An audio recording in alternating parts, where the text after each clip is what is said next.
안녕하세요. 찬양의 샘 이선우입니다. 지금 우리 대한민국은 엄청난 위협을 겪고 있습니다. 현재 전염병이 창궐하고 있고 이 전염병 사태에 관련해서 여러분들도 걱정이 많으실 텐데요. 전염병 자체뿐만 아니라 경제적 어려움이라던가 여러 가지 총체적인 난국에 봉착한 모습이라 우리 그리스도인들이 더욱더 깨어있어야 하겠다는 그런 생각을 다시금 하게 됩니다. 이처럼 우리는 세상을 살아가다 보면 전혀 예기치 못한 일들을 만나게 되는데요. 바이러스 감염의 공포뿐만 아니라 전쟁의 위협이라던가 자연재해, 또 여러 가지 질병이나 사건, 사고 등 환난의 때를 만날 수가 있는 것이죠. 그런데 하나님께서는 사람에게 알려진 모든 악한 것으로부터 우리를 보호해 주심을 하나님의 말씀 가운데 약속하셨습니다. 그래서 이런 시대에, 지금 마지막 시대죠. 우리 그리스도인들은 어떤 하나님의 약속하신 말씀을 붙들고 살아야 하는지, 또 전능하신 우리 하나님 아버지께서는 어떠한 상황 속에서도 우리를 지켜주시고 보호해 주시는데 과연 어떻게 지켜주시고 보호해 주시는지, 그리고 그 보호하심 아래 있기 위해서는 우리는 어떻게 해야 하는지, 이런 내용들을 오늘 시편 91편을 통해서 여러분과 함께 나눠보고자 합니다. 먼저 시편 본문 1절에 지존자의 은밀한 곳에 거하는 자는 전능하신 자의 그늘 아래 거하리로다 했습니다. 우선 지존자 하면 보통 지극히 존귀한 자로 말하는데요. 이 지존자의 뜻을 정확하게 몰라서 사전에서 찾아봤습니다. 그랬더니 사전에 다른 사람이 대적할 수 없을 정도로 어떤 분야에서 뛰어난 사람, 이렇게 되어 있더라고요. 그리고 지존자는 또 영어 성경을 보면 대부분 most high라고 되어 있습니다. 가장 높으신 분이 되는 거죠. 그리고 그 다음에 은밀한 곳 하면 우리가 일반적으로 조금 안 좋은 인식을 가질 수도 있죠.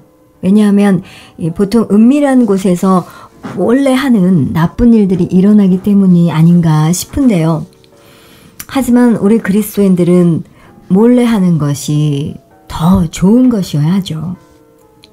마태복음 6장 4절에 너는 구제할 때에 오른손에 하는 것을 왼손이 모르게 하여 내 구제함이 은밀하게 하라 하셨고, 또 마태복음 6장 6절에 너는 기도할 때에 내 골방에 들어가 문을 닫고 은밀한 중에 계신 내 아버지께 기도하라 하신 대로 우리는 보이지 않는 곳에서 하는 것이 보이는 곳에서 하는 것보다 더 좋은 것이어야 합니다. 은밀한 곳에서는 나쁜 일도 일어날 수 있고 반대로 좋은 일도 일어날 수 있지 않습니까? 그런데 우리 그리스도인들은 이 은밀한 곳에서의 내가 누구인지가 바로 나 자신에 대한 신앙의 척도가 될 수 있지 않나 하는 생각을 해봅니다. 은밀한 곳에서 죄를 지을 수도 있고 하나님과의 친밀한 교제를 나눌 수도 있죠. 이렇듯 은밀한 곳은 어떤 위치나 장소가 아닌 우리 주님과의 영적인 친밀함에 대한 것으로도 말할 수 있을 텐데요. 하나님의 보호하심, 이 하나님의 보호하심은 그리스도 안에서의 친밀한 관계를 소중히 여기며 그리스도와 함께 그 은밀한 곳에서 발견되는 것이 아닐까 싶습니다. 그리고 또 은밀한 곳은 영어로 secret place, 말 그대로 비밀 장소인데요. 비밀 장소는 숨기 위한 곳이기도 하죠. 그러니까 지존자의 은밀한 곳이란 가장 높으신 분의 비밀 장소가 되겠죠. 그래서 가장 높으신 분의 비밀 장소에 거하는 자는 전능하신 자의 그늘 아래 거하리로다 했는데요. 전능하신 자는 어떤 일이든 못하는 것이 없이 모두가 능하신 자죠. 그리고 전능하신 자의 그늘 아래 거하리로다 했는데 이 그늘 하면 왜 우리가 야외에 있을 때 햇볕이 쨍쨍 내려지는 그런 뜨거운 태양의 열기 아래서는 오래 버티지 못하잖아요. 그러면 왜 어떤 그늘을 찾게 되죠. 그때 나무 그늘을 찾으면 그 나무 그늘 아래, 나무의 보호 아래 있을 때 그 온도 차는 경험해 보신 분들은 아시겠지만 마치 낮과 밤 같지 않습니까? 이처럼 전능자의 그늘 아래 있음은 쉼이 있는 곳, 또 상쾌함을 얻는 곳, 그리고 보호하심을 받는 곳이라 할 수 있죠. 우리가 환난이나 고통이나 도저히 감당할 수 없는 어떤 일들을 만났을 때 하나님께로 피하고 바로 이 전능하신 하나님의 보호하심 아래 있을 때 실제로 그 전능하심을 맛보아 알게 되는데요. 여기서 그 그늘 아래, 이 그늘 아래는 바로 하나님의 보호 영역이 되는 것이죠. 정리를 하자면 가장 높으신 분, 곧 하나님이 만들어 놓으신 비밀 장소에 거하는 자는 능치 못하심이 없는 자의 보호 아래 거한다라는 것인데요. 자, 이런 사람은 이렇게 말한다는 것입니다. 자, 어떻게 말하는지 2절을 보겠습니다.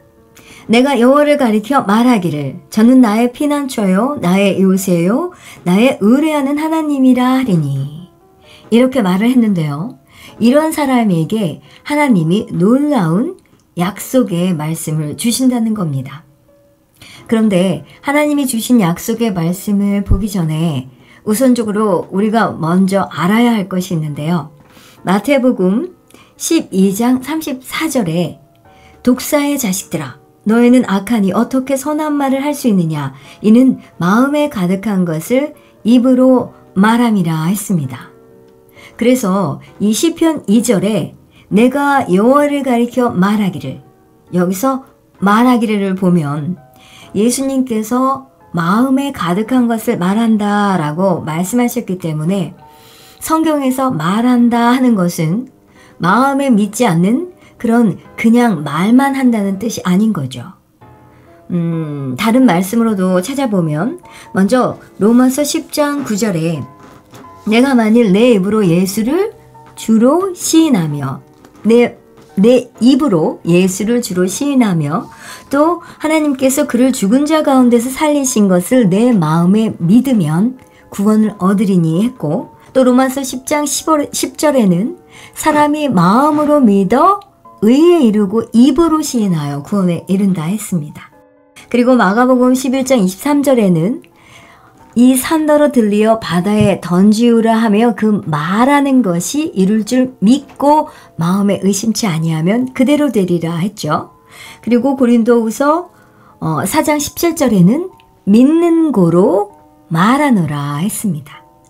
이 말씀들을 보면 어떤 패턴이 보이지 않습니까? 말한다는 것은 그냥 말만 하는 것이 아니라 마음에 믿고 말하는 것이라는 걸 알 수 있는데요. 즉 믿음은 마음으로 믿는 것뿐만 아니라 입으로 말하는 것까지 포함된다는 것이죠. 그래서 시편 기자는 이렇게 말하고 있습니다. 내가 여호와를 가리켜 말하기를 나는 이렇게 믿고 말한다는 것이죠. 저는 나의 피난처요 나의 요새요 나의 의뢰하는 하나님이라. 즉 하나님은 나의 피난처요 나의 요새요 나의 의뢰하는 하나님이십니다. 이렇게 하나님께 말을 했습니다. 여기서 믿고 말하는 것이 무엇보다 중요한 것이죠. 자, 이어지는 3절에 저가 너를 새 사냥꾼의 올무에서와 극한 연병에서 건지실 것이미로다. 새 사냥꾼은 자기를 드러내놓고 다가오지 않겠죠. 아주 교묘한 방법으로 올무, 덫을 놓을 것입니다. 또 여기 극한 연병, 이 극한 연병이 개역개정에는 심한 전염병으로 표기되어 있는데요. 지금 현재 우리 대한민국에 전 세계적으로 이 전염병이 창궐하고 있지 않습니까? 그런데 이 2절 말씀처럼 여호와를 향하여 말하기를 하나님은 나의 피난처요, 나의 요새요, 나의 의뢰하는 하나님입니다. 이렇게 나를 보호하시는 분이 여호와 하나님이시라는 것을 믿고 말할 때 이러한 것들에게서 건져주신다는 하나님의 약속이죠. 자, 이어지는 4절을 봅니다. 저가 너를 그 깃으로 덮으시리니 내가 그 날개 아래 피하리로다. 그의 진실함은 방패와 손방패가 되나니. 여기서 진실함은 영어에서는 진리의 말씀 그리고 신실함 이렇게 두 가지로 번역하고 있습니다. 그리고 이어지는 방패와 손방패가 되나니. 우리가 방패하면 금방 떠오르는 말씀이 있지 않습니까? 에베소서 6장 16절. 이 에베소서 6장 16절에 모든 것 위에 믿음의 방패를 가지고 이로써 능히 악한 자의 모든 화전을 소멸하고. 여기 바로 믿음의 방패가 나오는데요. 사랑하는 찬양의 샘 가족 여러분, 믿을 때 여러분은 무엇을 믿습니까? 하나님의 신실하심을 믿고 말씀 자체이신 하나님, 바로 진리의 말씀을 믿죠. 곧 이 진리의 말씀을 믿는 것이 우리의 방패가 된다는 것이죠. 이어지는 5절에 너는 밤의 놀램과 낮에 흐르는 살과, 여기 낮에 흐르는 살, 여기서 낮에 흐르는 살이 개역개정에는 낮에 날아드는 화살이라고 또 표기되어 있는데요. 이 에베소서 6장 16절에 모든 것 위에 믿음의 방패를 가지고 이로써 능히 악한 자의 모든 화전을 소멸하고, 이 구절에서 바로 화전, 불화살이 나오죠. 이 불화살은 바로 악한 자, 곧 마귀, 사단이 쏘는 것이죠. 그리고 믿음의 방패로 불화살을 소멸한다고 말씀하고 있습니다. 그래서 우리가 여호와 안에 보호받고 있기 때문에, 그리고 그것을 믿고 있기 때문에, 또 그렇게 말하고 있기 때문에 이 5절에 나오는 밤의 놀램과 낮에 흐르는 살, 그리고 이어지는 6절에 흑암 중에 행하는 연병과 또 백주에 항폐케 하는 파멸, 이런 것들을 두려워하지 않을 수 있다는 것입니다. 이런 것들이 두렵지 않을 수 있는 것에는 분명 이러한 조건이 있는 것이죠. 자, 계속해서 7절을 보겠습니다. 천인이 내 곁에서 만인이 내 우편에서 엎드러지나 이 재앙이 내게 가까이 못하리로다. 오늘 보니까 바이러스 확진자가 8,000명이 넘었던데요. 1,000명이, 10,000명이 엎드러지는 일이 요즘 일어나고 있는 이런 전염병일 수도 있을 테고요. 아니면 다른 것일 수도 있겠고 여러 가지 가능성들이 있겠지만 여러분에게는 재앙이 가까이 못한다는 거죠. 그렇다면 여기에 해당하는 이 여러분은 누굽니까? 바로 여호와 하나님 안에 거하면서 그분이 나의 피난처시고 요새시라는 것을 마음으로 믿고 입으로 고백하는 자들이죠. 8절 봅니다. 너는 목도하리니 악인의 보응이 내게 보이리로다. 결과적으로 악인이 보응받는 것을 보게 될 것이라는 말씀이죠. 이어지는 9절에 내가 말하기를 여호와는 나의 피난처시라 하고 지존자로 거처를 삼았으므로, 여기서부터는 주어가 바뀌었죠. 2절에서는 내가 여호와를 가리켜 말하기를, 그러니까 나는 이렇게 믿고 말한다라는 것입니다. 어떻게 말했나요? 하나님은 나의 피난처요, 나의 요새요, 나의 의뢰하는 하나님입니다. 이렇게 하나님께 말을 했죠. 그리고 여기서 무엇보다 믿고 말하는 것이 중요하다고 했습니다. 그런데 9절에서는 내가 말하기를, 즉 네가 말하기를. 그러니까 하나님 편에서 우리의 고백을 들으시고 하시는 조치들인 것이죠. 사실 우리가 한 것은 이미 2절에서 끝났습니다.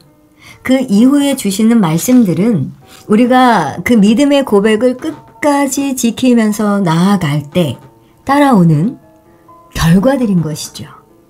이런 자에게 10절 아버지의 약속입니다. 어떤 약속일까요? 화가 내게 미치지 못하며 재앙이 내 장막에 가까이 오지 못하리니. 바로 하나님 아버지의 보호하심에 대한 약속이죠. 전부 다 하나님의 행하심입니다. 그런데 이러한 것들이 이 눈에 보이는 것뿐만 아니라 영적인 세계에서 일어나는 일들은 더욱더 놀라운데요. 11절, 12절을 함께 다시 또 보겠습니다. 저가 너를 위하여 그 사자들을 명하사 내 모든 길에 너를 지키게 하심이라. 저희가 그 손으로 너를 붙들어 발이 돌에 부딪히지 않게 하리로다 했습니다. 저가 너를 위하여 그 사자들을 명하사 내 모든 길에 너를 지키게 하심이라. 천사들에게 명하사 모든 길을 지키게 하신다는 것이죠. 우리 예수님께서 천사들에게 명령하시는 것을 한번 상상해 보십시오. 이는 내가 사랑하는 자이며 내 핏값으로 산 자다. 내게 속해 있는 이를 소중히 돌보라. 예수님은 자기의 소중한 존재들을 항상 보살피십니다. 우리 그리스도께서 우리를 끊임없이 지키시고 보호하시죠. 늘 보살피시는 우리 주 예수님께 모든 감사와 찬송을 올려드립니다. 히브리서 1장 14절을 보면 모든 천사들은 부리는 영으로서 구원 얻을 후사들을 위하여 섬기라고 보내심이 아니뇨 했습니다. 이 구절을 통해서도 천사들은 우리를 섬기라고 보내심을 받은 영이라는 것을 알 수 있죠. 그리고 시편 103편 20절에는 능력이 있어 여호와의 말씀을 이루며 그 말씀의 소리를 듣는 너희 천사여 여호와를 송축하라 했습니다. 능력이 있어 여호와의 말씀을 이룬다고 했는데 뒤에 이어지는 그 말씀의 소리를 듣는, 여기서 천사는 무엇을 듣는다고 했습니까? 그 말씀의 소리를 듣는다고 했죠. 그렇다면 그 말씀의 소리는 무엇일까요? 우리가 하나님의 말씀을 매번 고백하고 선포할 때마다 우리는 바로 그분의 말씀에 소리를 내는 것이죠. 감사합니다, 아버지. 하나님은 나의 피난처 시기에 화가 내게 미치지 못하며 재앙이 내 장막에 가까이 오지 못합니다. 우리가 이렇게 말하는 것을 천사들이 들을 때 천사가 즉시 파송되고 천사들은 우리의 가정과 우리의 삶에 도움을 주러 올 것입니다. 왜냐하면 우리가 하나님의 말씀에 소리를 내고 있기 때문이죠. 내가 하나님을 향해서 하나님은 나의 피난처시오, 나의 요새요, 나의 의뢰하는 하나님입니다 라고 믿음의 고백을 할 때, 또 이렇게 믿음의 고백을 했기 때문에 천사들에게 명하사 모든 길을 지키게 하신다는 것이죠. 우리가 하나님의 말씀을 믿고 또 그 믿은 말씀을 고백하고 선포할 때마다 우리는 하나님의 말씀에 소리를 내는 것이죠. 그러면 그 소리가 주어진 하나님의 말씀을 천사들이 듣습니다. 그리고 천사들은 하나님의 말씀을 이루는 것이죠. 할렐루야. 우리가 이렇게 믿음의 삶을 살아갈 때 다음 13절에 더 놀라운 일이 일어나는데요. 자, 13절 보겠습니다. 내가 사자와 독사를 밟으며 젊은 사자와 뱀을 발로 누르리로다. 원수, 마귀, 사단의 권세를 깨트리는 일이 일어나는 것이죠. 우리는 그저 하나님을 의지하며 믿음으로 나아갔을 뿐인데 영적 세계에서는 마귀를 밟고 발로 누르는 결과가 나타난 것입니다. 어떤 종류의 위험들이 우리 주변에 몰아치고 있더라도 우리가 하나님의 약속의 말씀을 붙들고 우리 입술의 믿음의 고백을 지키는 것. 이것이 디모데전서 6장 12절에 믿음의 선한 싸움을 싸우라 하신 대로 믿음의 선한 싸움을 하는 것이죠. 그리고 디모데후서 4장 7절에 내가 선한 싸움을 싸우고 나의 달려갈 길을 마치고 믿음을 지켰으니, 사도 바울도 믿음을 지키기 위해서 선한 싸움을 계속 했다는 뜻이죠. 싸움이 없이는 승리도 있을 수 없고, 또 요한일서 5장 4절에 대저 하나님께로서 난 자마다 세상을 이기느니라. 세상을 이긴 이금은 이것이니 무엇입니까? 우리의 믿음이니라 하신 대로 승리는 바로 이 믿음을 통해서 얻어진다는 사실입니다. 자, 14절입니다. 하나님이 가라사대 저가 나를 사랑한즉 내가 저를 건지리라. 저가 내 이름을 안즉 내가 저를 높이리라 했습니다. 나는 단지 어려운 환경 가운데 하나님을 믿고 의지한 것뿐인데 하나님께서는 네가 나를 사랑하는구나 하시고 건지시고 높여주신다는 것이죠. 히브리서 11장 6절에 믿음이 없이는 하나님을 기쁘시게 못하나니, 믿음이 없이는 기쁘시게 못하나니, 하나님께 나아가는 자는 반드시 그가 계신 것과 또한 그가 자기를 찾는 자들에게 상 주시는 이심을 믿어야 할지니라 하신 대로 믿음이 없이는 하나님을 기쁘시게 못하죠. 그렇게 하나님은 우리의 믿음을 기뻐하십니다. 너무도 기뻐하시죠. 그리고 하나님께서도 우리 주 예수 그리스도로 성취된 약속들을 인해 우리가 기뻐하길 원하시죠. 자, 마지막으로 15절과 16절 보겠습니다. 저가 내게 간구하리니 내가 응답하리라. 저의 환난 때에 내가 저와 함께하여 저를 건지고 영화롭게 하리라. 내가 장수함으로 저를 만족해 하며 나의 구원으로 보이리라 하시도다. 기도에 응답해 주시고 영화롭게 하시며 그냥 장수하는 것이 아니라 만족스럽게 오래 산다는 것이죠.